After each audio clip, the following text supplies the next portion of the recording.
নমস্কার শ্রোতা বন্ধুগণ, ভিন্ন স্বাদের গল্পের সমাহার চ্যানেলে আপনাদের সবাইকে স্বাগত জানাচ্ছি। আজ নতুন একটি দিনে আবারও নতুন একটি গল্প নিয়ে আপনাদের সামনে হাজির হয়েছি। আজকে লেখিকা নন্দিতা সাহার লেখা একটি মজার গল্প পাঠ করে শোনাব। গল্পটি মজার হলেও গল্পটির মধ্য দিয়ে জীবনের একমাত্র সত্যকে তুলে ধরা হয়েছে। আশা করছি গল্পটি আপনাদের বেশ ভালো লাগবে। আজকে যে গল্পটি পাঠ করব, গল্পটির নাম রিমোট কন্ট্রোল। গল্প পাঠ ভালো লাগলে গল্পের শেষে একটা লাইক করে দেবেন। আমার চ্যানেলটিকে সাবস্ক্রাইব করে আমার পাশে থাকবেন। তো চলুন শুরু করা যাক আজকের মজার গল্প রিমোট কন্ট্রোল। নৌকো পাড়ে এসে লাগতে না লাগতেই সুষমা ঝপাত করে নেমে পড়ল। একটু হলেই পা ফসকে একেবারে জল কাদা মেখে উঠতে হতো আর কি। ৮০ বছর বয়স হলো, তবু সুষমার হড়বড় করার স্বভাব আর গেল না। দাঁড়িয়ে একবার পিছন ফিরে তাকালো সুষমা। মাঝি ততক্ষণে নৌকো নিয়ে এক মুহূর্তে উধাও। তারও বড় তাড়া, কোনো যাত্রী হয়তো অপেক্ষা করছে। আজকাল সবার তাড়া, সময়ের বড় অভাব। সুষমা ভুরু কুঁচকে তাকালো। দূর থেকে বাপনের মুখটা আবছা দেখা যাচ্ছে। বাপন নদীর ওই পারে দাঁড়িয়ে। আহারে, সারা দিন পেটে কিছু পড়েনি, মুখটা একেবারে শুকিয়ে গেছে। বাপন সুষমার নাতি, খুব ভালোবাসে ঠাকুরমাকে। সুষমাকে দুহাতে জড়িয়ে ধরে কাঁদছিল। কিছুতেই ছাড়বে না সুষমাকে। বলছিল, ঠাকুরমা, আমাকেও নিয়ে যাও। শুনেই তো আঁতকে উঠেছিল সুষমা। ছেলে কয় কি? গোপাল, তোমার না বউ পোয়াতি, ৮ মাস। তয় তোমার বাপ মারও তো বয়স হইছে। তুমি জুয়ান বেটা, তোমারে সারা এগর চলবো? তুমি অহন বাড়ি সাইডা এক পাও নড়বা না। তুমি ভাবলা কি কইরা আমার লগে তোমারে নিমু? হায় হায়, কি সর্বনাশা কথা। মোটে কান দেয়নি সুষমা নাতির কথায়। একাই চলে এসেছে। নাতিটা বড্ড ঠাকুরমার ন্যাওটা। শেষমেশ বাপনই তো নৌকোয় তুলে দিয়েছে সুষমাকে। ঠাকুরমার সঙ্গে ঘাট পর্যন্ত এসেছে, যতক্ষণ থাকা যায় ঠাকুরমার সঙ্গে। ধীরে ধীরে বাপনের মুখটা অদৃশ্য হলো। প্রায় জোর করেই সুষমা এসেছে, নিজের গরজে। কোনো উপায় না দেখে শেষমেশ নিজের হাতেই দায়িত্ব নিয়ে চলে এসেছে। নাতি বাপন, ছেলে তপন খুব চেষ্টা করেছিল মাকে ধরে রাখার। সুষমার একমাত্র ছেলে তপন কেঁদে কেঁদে বলছিল,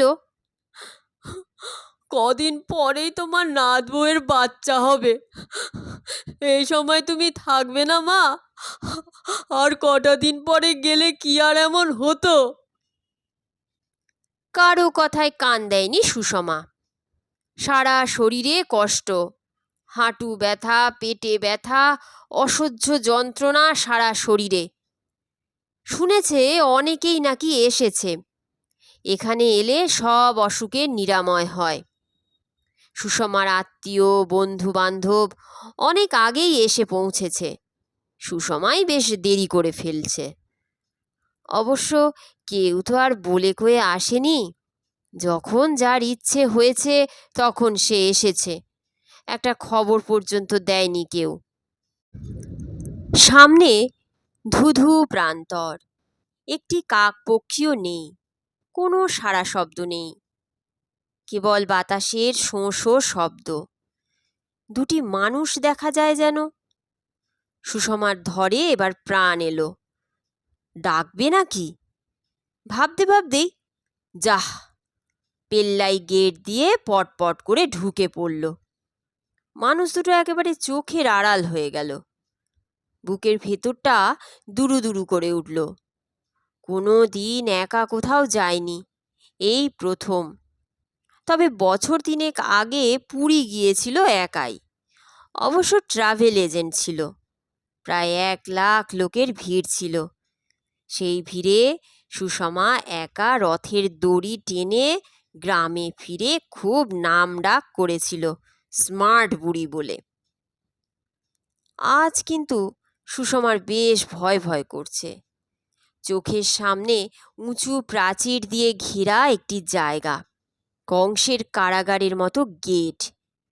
টিভি সিরিয়ালে এমনই একটা গেট দেখেছিল। সুষমা গেটের সামনে এসে দাঁড়ালো। দশাসই এক পাহারাদার, তাগড়া চেহারা, গায়ের রং একেবারে স্লেটের মতো, মুখে কালো কুচকুচে গুম্ফো, কাঁধ অবধি ঝাঁকড়া কালো চুল, নধর ভুঁড়ি। ডাকাত সর্দারের মতো কপালে লাল টকটকে সিঁদুরের টিপ, হাতে মস্ত লাঠি। চেহারা দেখেই তো সুষমার প্রাণ ওষ্ঠাগত, গলা শুকিয়ে কাঠ।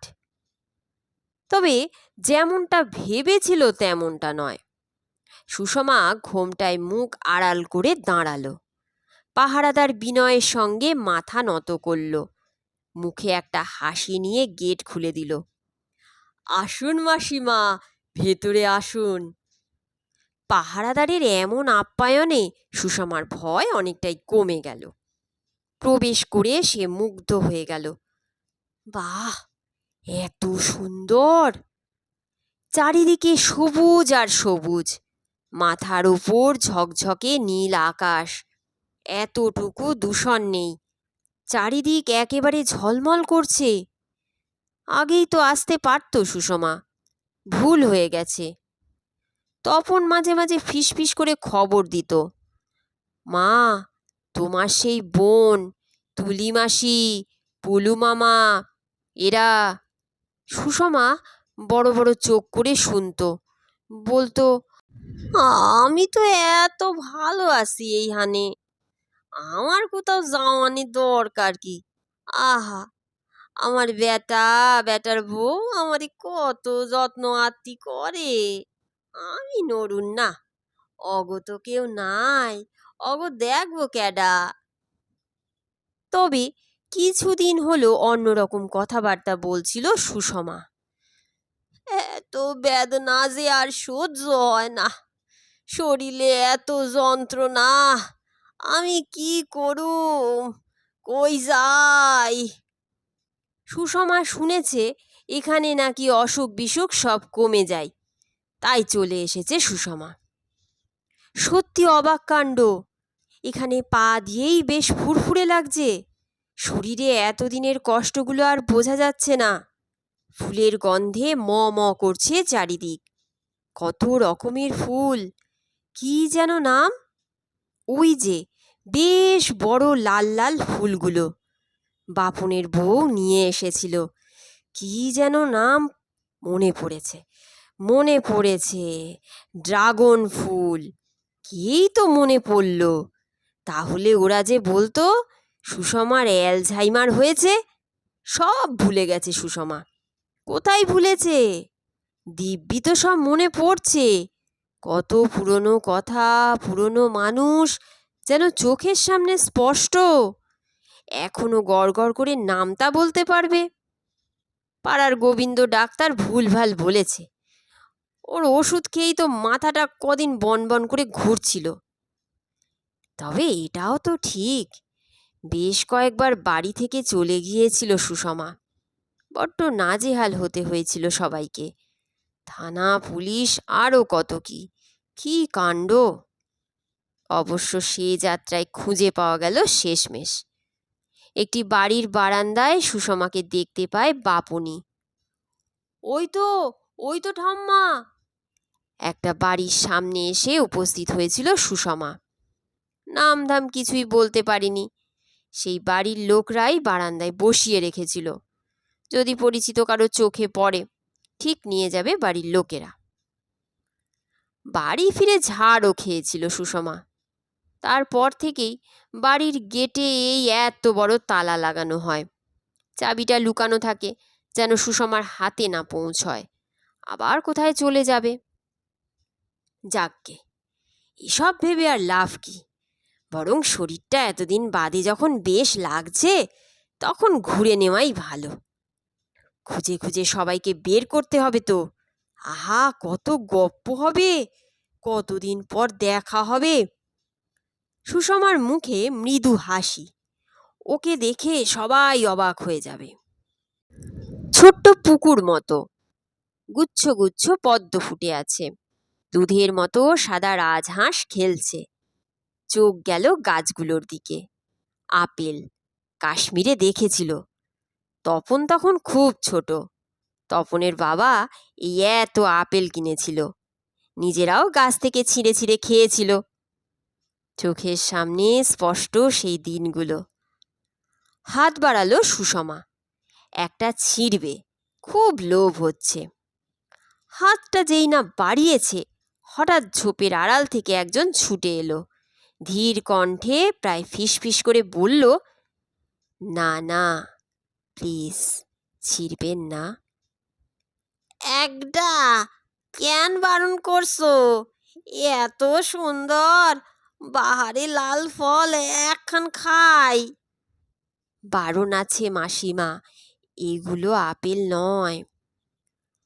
তয়া আপনি জানলেন কি কইরা আমি এগুলারে আপেল ভাবছি? সে আমি জানতে পারি। আপনি অনেক দিন ধইরা এহানে? বহুকাল। তাই বারণ করছে কে? যিনি মালিক, ওকে আমরা প্রভু বলে ডাকি। হাত সরিয়ে নিল সুষমা। চোখের পলকে লোকটি আড়ালে চলে গেল।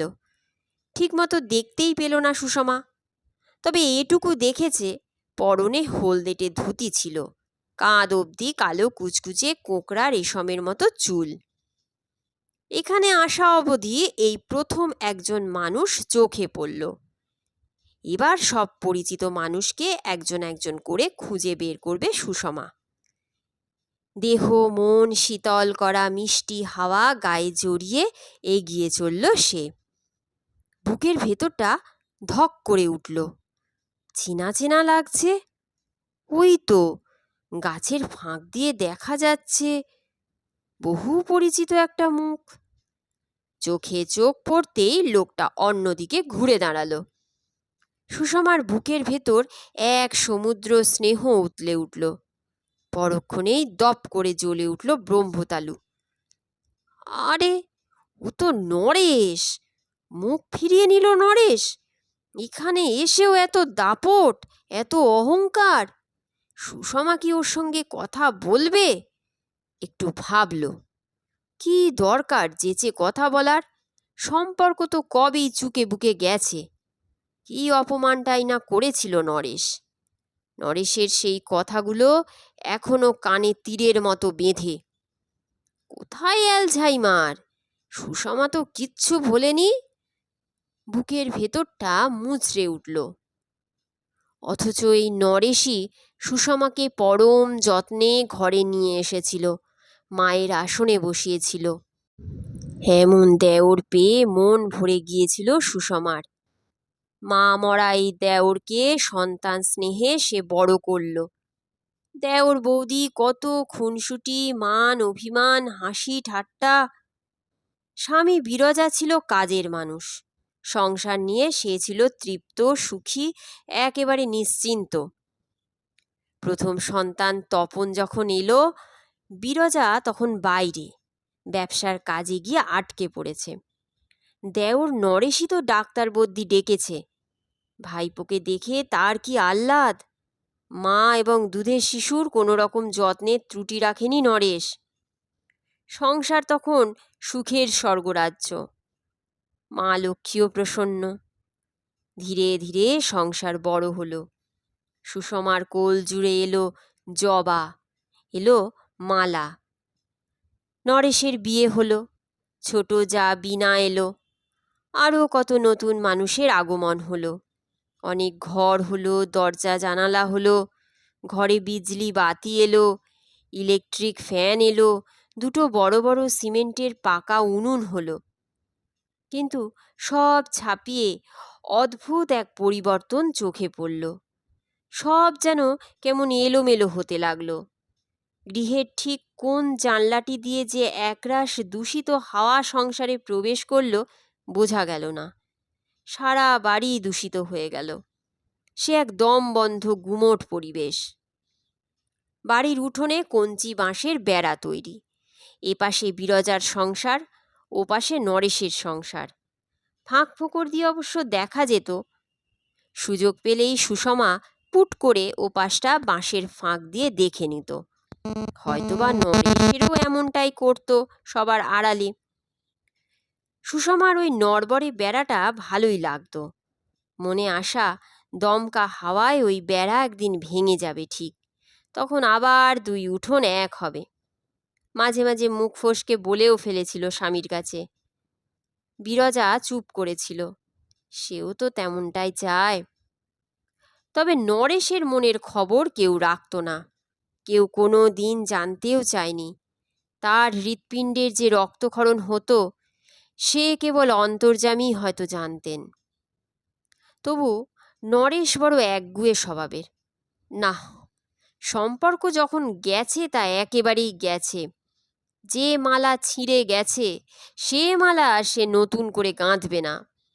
নিজের যন্ত্রণাকে মনের গভীরে চোরা কুঠুরিতে বন্ধ করে রেখে আস্ফালন করে বলতো, সে মহিলাকে আমি মায়ের আসনে বসাবো আবার? সে গুড়ে বালি, আমি তার মুখ দেখব না।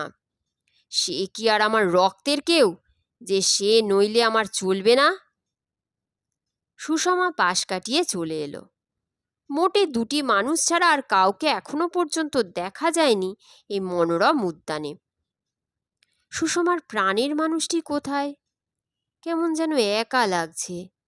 খুশি খুশি মনেই তো এসেছিল, তবে হঠাৎ কেন এই বিষণ্ণতা? আবার ঝোপের আড়াল থেকে বেরিয়ে এলো সেই লোকটি। কিছু বলবে মনে হয়। বেশ সুপুরুষ, টকটকে গায়ের রং, একটা কমলা চাদর জড়ানো, টিকালো নাক, টানা চোখ, ধনুকের মতো বাঁকা ভ্রু যুগল। ওর ঘরে যে গৌরাঙ্গ মহাপ্রভুর ফটো ছিল ঠিক সেই রকম দেখতে। সন্ন্যাসী নাকি? কে এই লোকটি? সুষমার একটু সন্দেহ হলো। লোকটি কি ওকে নজরে রেখেছে? কি মতলব কে জানে। এখন তো সুষমার সঙ্গে বাপন, তপন, বৌমা, নাথ বউ কেউ নেই। ওরা থাকলে কত সতর্ক করত। সাবধানে কথা বলবে, ঘরের কথা বলবে না। ওরা হিপনোটাইজ করে সব নিয়ে চলে যায়। বুঝে শুনে উত্তর দেবে। তুমি যত বেশি কথা বলবে ওরা আরও পেয়ে বসবে। তোমার তো আবার পেটে কিছু থাকে না, ভর ভর করে হাঁড়ির খবর সব বের করে দাও। আজ যে সুষমা কি করবে, বেফাঁস কিছু না বলে ফেলে। এক গাল হাসি নিয়ে লোকটি এসে দাঁড়ালো। কোনো ভূমিকা না করে সরাসরি জিজ্ঞেস করল, আপনি কি ওকে চেনেন? ক্যাডা? ও নরেশ। ঠিক ঠিক, উনি নরেশ। আপনি তো নামও জানেন দেখছি, তা কথা বললেন না? পরে কমু। সুষমার বাপনের কথা মনে পড়ল। ঘরের কথা কাউকে কখনো বলবে না ঠাম্মা। সুষমা গম্ভীর হয়ে রইল। কিন্তু লোকটি যে নাছোড়বান্দা, আবার বলল, আপনি বুঝি আজই এলেন? সুষমার সতর্ক ছোট্ট উত্তর, হ। লোকটি এবার আঙুল দিয়ে দেখিয়ে দিল। ওই যে 2 পা গেলেই ঘরটা, ওখানে চলে যান। ওটা আমাদের অফিস। আপনার নামটা লিখিয়ে নিন।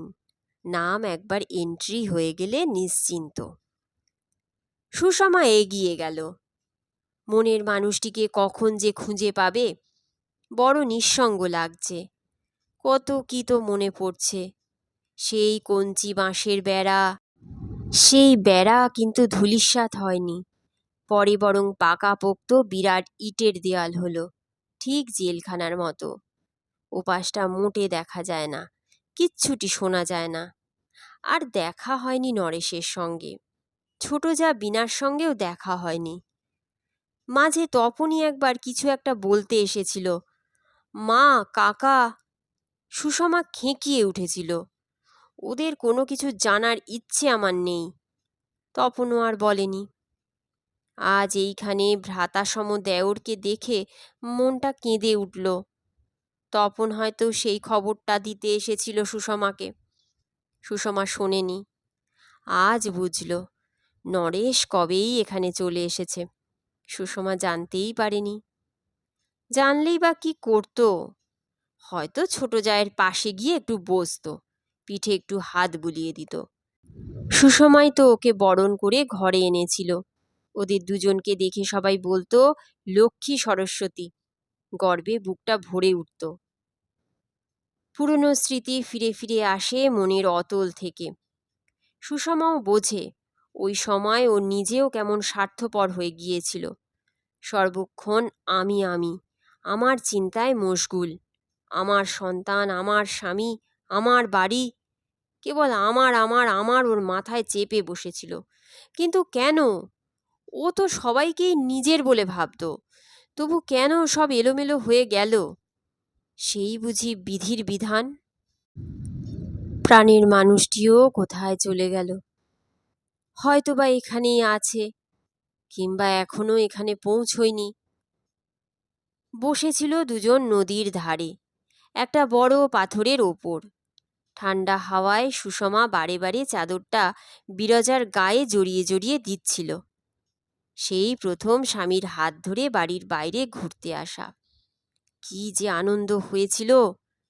তপনই টিকিট কেটে দিয়েছিল, হোটেল ঠিক করে দিয়েছিল, নদীর ধারেই হোটেল। হঠাৎ হৈ হৈ করে কোথা থেকে যে প্রায় সাগর সমান জল এসে হাজির হলো, সব ভাসিয়ে নিয়ে গেল।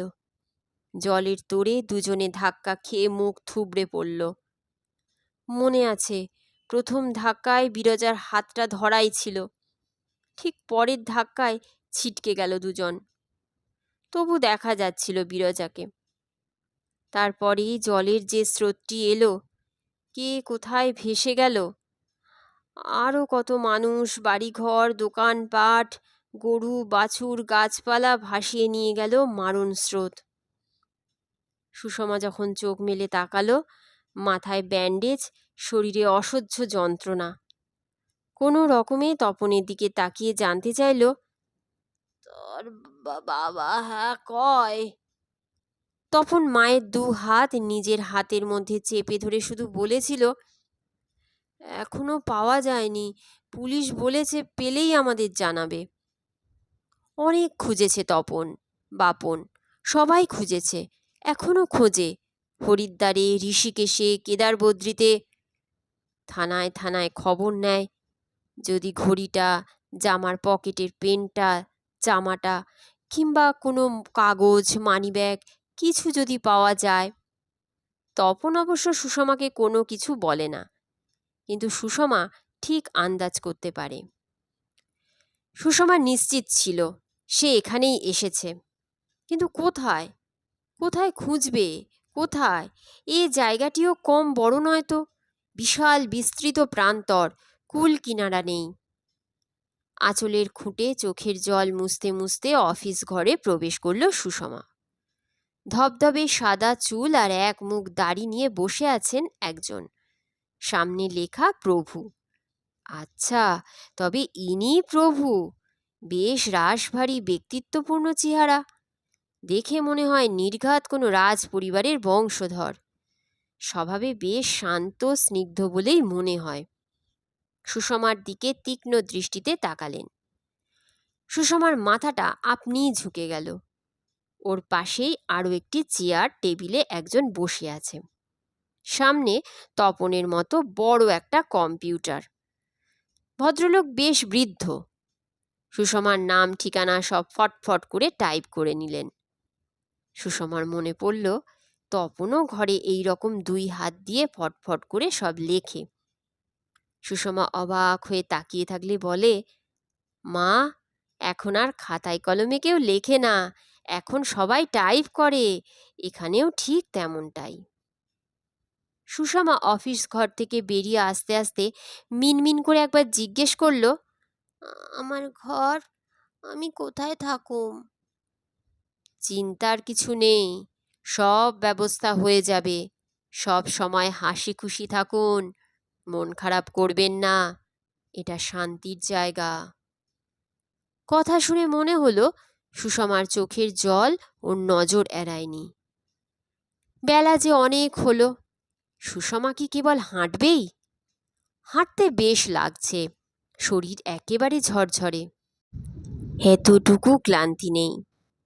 নরম মখমলের মতো ঘাসের ওপর বসল। আহ, কি আরাম! যেমন অদ্ভুত সবুজ, ঠিক তেমনই অদ্ভুত নরম। গা এলিয়ে দিলেই ঘুমিয়ে পড়বে। কিন্তু ঘুমিয়ে পড়লে চলবে কি করে? এখনো যে কারোর সঙ্গে দেখাই হয়নি।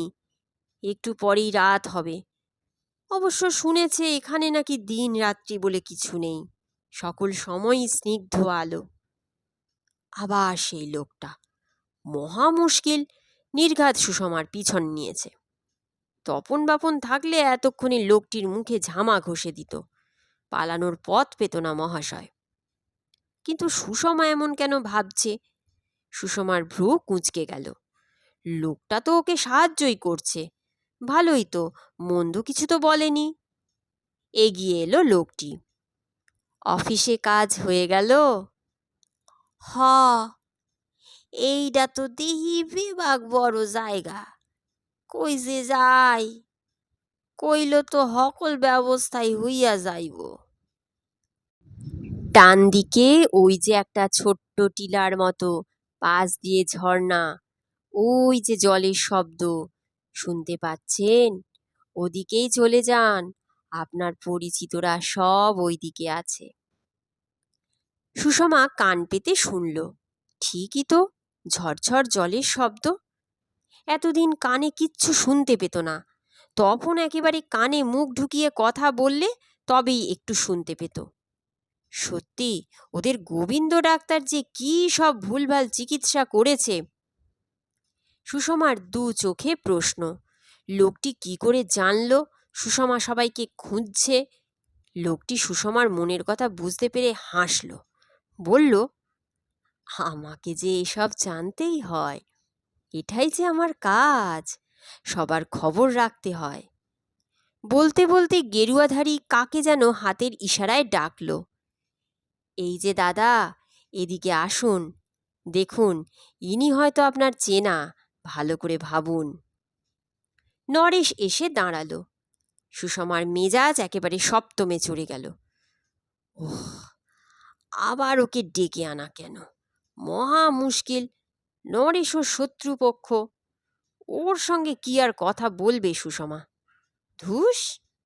মাথার ঘোমটাটা সামনের দিকে বড় করে টেনে সুষমা উঠে দাঁড়ালো। এখান থেকে কেটে পড়া যাক, কি কথায় আবার কি কথা উঠবে, আবার ঝগড়াঝাটি শুরু হবে। বরং ওই টিলার দিকে যাওয়া যাক, কি সুন্দর সবুজ, দেখা যাক সুষমা কজনকে খুঁজে পায়। সুষমা পা বাড়ালো। গেরুয়াধারী কিন্তু অন্যরকম চাল চালল। প্রস্থানরত সুষমাকে বলেই বসল, আপনি তো পরিচিতদের খুঁজছিলেন, ইনি তো আপনার চেনা কেউ, নিজেই বলেছেন, কথা বলুন। নরেশের দিকে তাকিয়ে ওকে জিজ্ঞেস করল, আপনি চেনেন তো? ইনি আজই এলেন। এ মুখ কি আর ভোলা যায়? দাঁতে দাঁত চেপে নরেশ হয়তো আরো অনেক কিছু বলতো, কিন্তু তৎক্ষণাৎ রক্তচক্ষু নিয়ে সুষমা গর্জে উঠল, আবার আবার শুরু হলো? কম অপমান করেছো তুমি আমারে, সেই বাক্যগুলান কি ভুলান যায়? অহনো আমার কানের মধ্যে গুঁতায়। তুমি কি আমাকে ছেড়ে কথা কয়েছ বৌদি? পাড়ার লোকদের দিয়ে আমার বিচার করনি? তোমাকে বৌদি বলতে আমার জানি ঘ্যান্না হয়, আর কতবার একই কথা কইবা ঠাকুরপো, আমি তোমার রক্ত সম্পর্কে কেউ না, তাই আমারে দেখলে তোমার ঘ্যান্না হয় বটে। আমি কিন্তু আমার ভাগ্য থনে তোমারই বেশি স্নেহ মমতা দিছিলাম। রক্তের সম্পর্ক থাকলে কি তুমি আমায় ঠকাতে পারতে? রক্তের টান সে বড় টান, বাইরের লোক সে টান বোঝে না, সে বড় পবিত্র সম্পর্ক, তোমাকে বলে আর কি হবে, আগেও হয়নি। হা হা, আমি তো এখন বাইরেরই হইলাম, তয় আমি তোমারে নিয়া নিজর সাগা ভাইগো থিকা বেশি চিন্তা করতাম। তুমি অমন সুন্দর সুন্দর মন ভোলানো কথা বলেই তো আমাকে বশ করেছিলে। আমার অমন আবাদি জমিটা কবজা করলে, এত ধরিবাজ মহিলা, দাদার মনটা বিষিয়ে দিলে। আবার আবার তুমি শুরু কইলা ঠাকুরপো, মিতা মিতা আমারে। উচ্চ ঈশ্বরে হাউ হাউ করে কেঁদে উঠল সুষমা। আহা, আমাকে আর ঠাকুরপো বলে ডেকো না, শুনলে আমার গা জ্বলে ওঠে। তোমার ন্যাকা কান্নার কেঁদো না, চেঁচিয়ে উঠল নরেশ। অফিস ঘর থেকে বেরিয়ে এলেন প্রভু, মুখমণ্ডল যথাসম্ভব গম্ভীর, চোখ রাগে লাল, তবু ধীর কণ্ঠে সংযত স্বরে বললেন, এসব কি? এখানে এত চেঁচামেচি কিসের? আপনারা শান্তি ভঙ্গ করছেন। সবাই এখানে শান্তির জন্য আসে, এত চিৎকারে সবাই যে ভয় পেয়ে যাবে। নিয়ম ভঙ্গ করছেন আপনারা। কিছুক্ষণ সবাই চুপ, একেবারে নিস্তব্ধ নীরব। এখানে আপনাদের আর থাকা চলবে না, প্রভুর বজ্রকণ্ঠের কঠোর ঘোষণা। শুনেই তো সুষমা নরেশ দুজনেই আঁতকে উঠল, কোকিয়ে উঠল সুষমা। কিন্তু আমি যে এই মাত্র আইলাম, একদিনও তো হয় নাই, আমি যামু কই? আপনারা শান্তি ভঙ্গ করেছেন, গুরুত্বপূর্ণ এক নিয়ম আপনারা ভেঙেছেন। এই অপরাধের কোনো ক্ষমা নেই।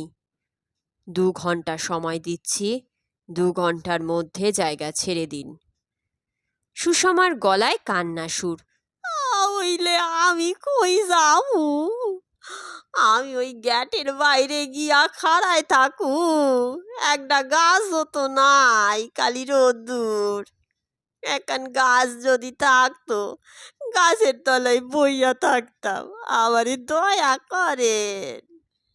নরেশ কাচুমাচু হয়ে কিছু বলার চেষ্টা করতেই প্রভু নরেশের দিকে তাকিয়ে বললেন, তুমি তো অনেক দিন এখানে এসেছো, বেশ কবছর। আর কেন? এবার অন্যদেরও জায়গা দিতে হবে, তারাও আসবে, আসতে চায়। সুষমা আবার কোকিয়ে উঠল, কিন্তু আমি তো এই মাত্র অহনি।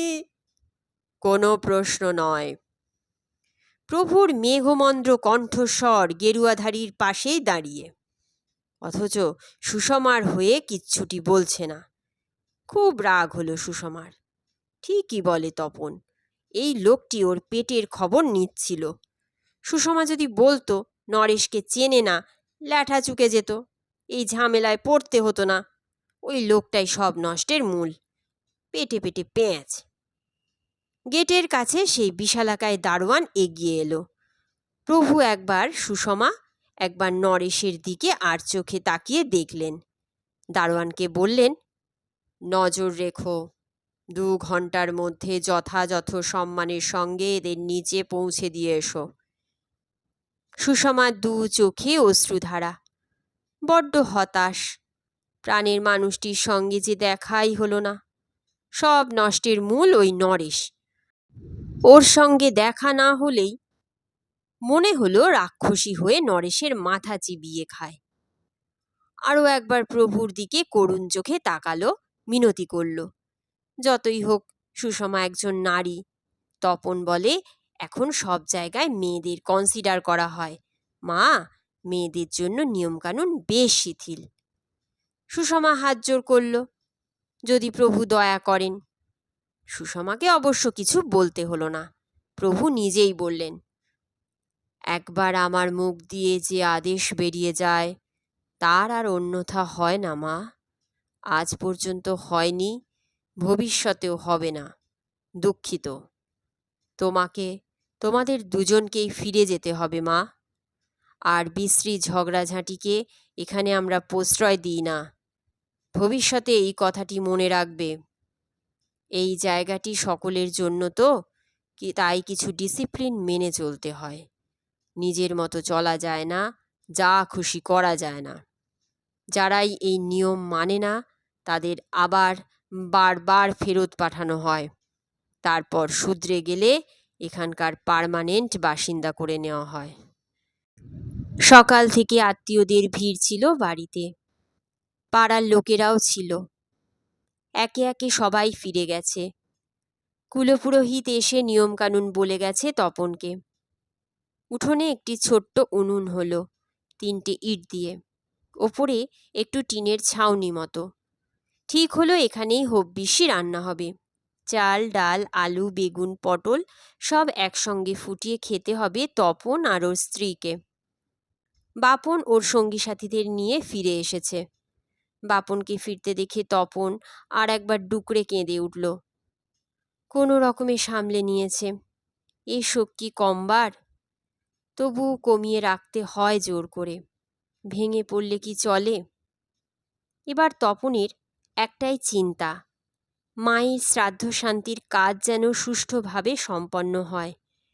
মা ছিলেন অতিথিপরায়ণ, সুতরাং প্রতিটি অতিথির যেন যত্ন আত্মীর এতটুকু ত্রুটি না হয়। এতক্ষণে সুষমা বৈতরণী নদী পার হয়ে নিশ্চয়ই বৈকুণ্ঠে পৌঁছে গেছে। পার্থিব জগতের সঙ্গে সব সম্পর্ক শেষ হয়ে গেল। কত কি ভাবছে তপন। স্ত্রী অনু পাশে বসে সান্ত্বনা দিচ্ছে। আর কি বা করবে? সারাদিন খাটাখাটনির পর যখন সবাই একটু শরীর এলিয়ে দিয়েছে, ঠিক সেই সময় সবাইকে অবাক করে দিয়ে বাপনের 8 মাসের পোয়াতি বউ মারে বাবারে বলে চেঁচিয়ে উঠল। এই অসময়ে প্রসব বেদনা! ব্যস্ত হয়ে উঠল সারা বাড়ি। এমনটা তো হওয়ার ছিল না। মোটে তো 8 মাস। আতুর ঘর তো তৈরি হয়নি। পাড়ার গোবিন্দ ডাক্তার চলে এলো। বলল, মোটে সময় নেই। সুতরাং সুষমার ঘরটিতেই সবাই বৌমাকে নিয়ে গেল ধরাধরি করে। এটাই আতুর ঘর হোক। বাইরে থমথমে মুখে সবাই বসে। কি হয় ভাব। বাচ্চা সুস্থ হবে তো? এখনো তো পূর্ণ মাস হয়নি। উঠোনময় অস্থির পায়ে পায়চারি করছে বাপন। বাপনের বউ বেশি সময় নিল না। না, তেমন একটা বেদনাও হয়নি। কিছুক্ষণ কোঁকানোর শব্দ, তারপর সব চুপ। গোবিন্দ ডাক্তার বেরিয়ে এলো। বাপন চিৎকার করে উঠল, আনন্দে আত্মহারা। ঠাকুরমা চলে গেছে। সেই শোকের পরই এমন আনন্দের খবর। বাপন উল্লাসে সবাইকে জানিয়ে দিল, মেয়ে হয়েছে গো, মেয়ে। ডাক্তার বলল দুজনেই সুস্থ আছে। বাপন ছুটে বাবার কাছে গেল। ফিসফিস করে বলল, বাবা আর কেঁদো না, ঠাকুমা এসেছে গো, ঠাকুমা। তপনের 2 চোখে বানভাসি, আনন্দাশ্রু। মা, আমার মা এসেছেন। ঠিক ঠিক। মা কি আমাদের ছেড়ে থাকতে পারবেন?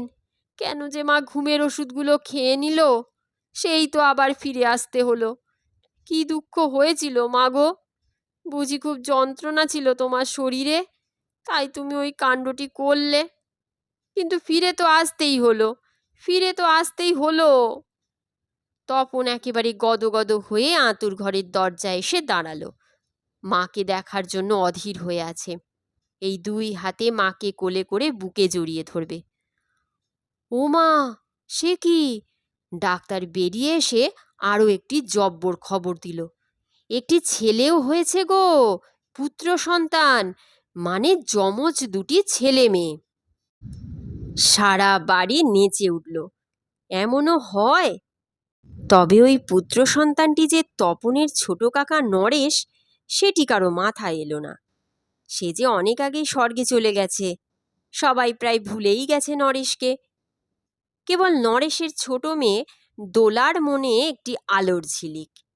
দেওয়ালের ওপাশ থেকে দোলা কিন্তু এবারই সব খবর পাচ্ছে। দোলার কেন যেন মনে হলো, নিশ্চয়ই আমার বাবাই এসেছেন। এবার হয়তো জীবনের নাটকটা একটু অন্যরকম হবে, একটু অপটিমিস্টিক হতে পারে। দোলার মনটা দুলে উঠল। দোলার মুখে একটা দুষ্টু হাসির ঝিলিক। যা ঝগড়া করেছে দুজনে, বাপরে, সামলানো যেত না মোটে। তবে দোলা জানত জেঠি আর বাবা দুজনের ভালোবাসাই ছিল বড় গভীর, বড় পবিত্র। আর জেঠু, সেও ছিল ভালোবাসার অবতার। বৈকুণ্ঠে প্রভু ঘুরতে ঘুরতে হা হা করে হেসে উঠলেন। নারদের দিকে তাকিয়ে দুষ্টুমি ভরা চোখে বললেন, কি বুঝলে নারদ? আর প্রভু ব্রহ্মার বুদ্ধি, তাকে বোঝার ক্ষমতা কি এই নারদ মুনির আছে? কেমন ঝগড়া করছিল দুজন। রক্তের সম্পর্ক বলে খুব আক্ষেপ করছিল। তাই দুটিকেই রক্তের সম্পর্ক করে দিলুম। একই মায়ের গর্ভে যমজ ভাই বোন। দেখি কেমন হাসি খুশি জীবন কাটাস। এবার একটু ভালো হয়ে থাকিস বাছারা। পিল্লাই গেটে দাঁড়ানো যমরাজও হেসে উঠল। সত্যি প্রভু ব্রহ্মা, আপনার কি লীলা! নারদকে একটু বিমর্ষ অন্যমনস্ক দেখালো। কিন্তু প্রভু, মহিলা যে 2 চোখ ভরে ওর স্বামীকে খুঁজছিলেন, তার কি হবে প্রভু? নাহ নারদ, তোমার আর বুদ্ধিশুদ্ধি হবে না। তাকে 4 বছর আগেই পাঠিয়ে দিয়েছি যে, তোমার মনে নেই? যখন দুজন যৌবনে প্রবেশ করবে, তখন ঠিক দেখা করিয়ে দেব। হা হা করে হেসে উঠলেন প্রভু। বললেন, আরে ভায়া, রিমোটটা তো আমার হাতেই থাকে। আমাকেই তো সব কন্ট্রোল করতে হয়, খুঁটিনাটি সব কিছু, তাই না? নারদের চোখ ছানা বড়া। একেবারে গদগদ হয়ে ব্রহ্মার চরণে আর একবার টুক করে প্রণামটা সেরে নিল। ব্রহ্মা সহাস্যে বললেন, দেখি চিত্রগুপ্ত, নামগুলো ঠিক মতো। প্রভু থমকে দাঁড়ালেন। তর্জনী তুলে বললেন, নারদ, ওই যে নিচে কিছু দেখতে পাচ্ছ? নারদ নিচে তাকালো।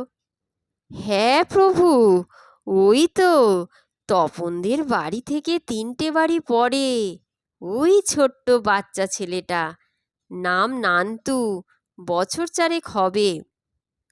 নারদ স্পষ্ট দেখতে পেল নান্তু ছুটছে আর চিৎকার করে বলছে, ও বাড়িতে গার্ল বেবি হয়েছে, গার্ল বেবি, টুইন হয়েছে গো, টুইন।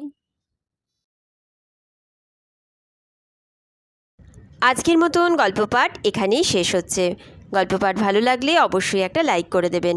আমার চ্যানেলটিকে সাবস্ক্রাইব করে আমার পাশে থাকবেন, যাতে ভিন্ন ভিন্ন স্বাদের বিভিন্ন ধরনের গল্প নিয়ে আপনাদের সামনে হাজির হতে পারি।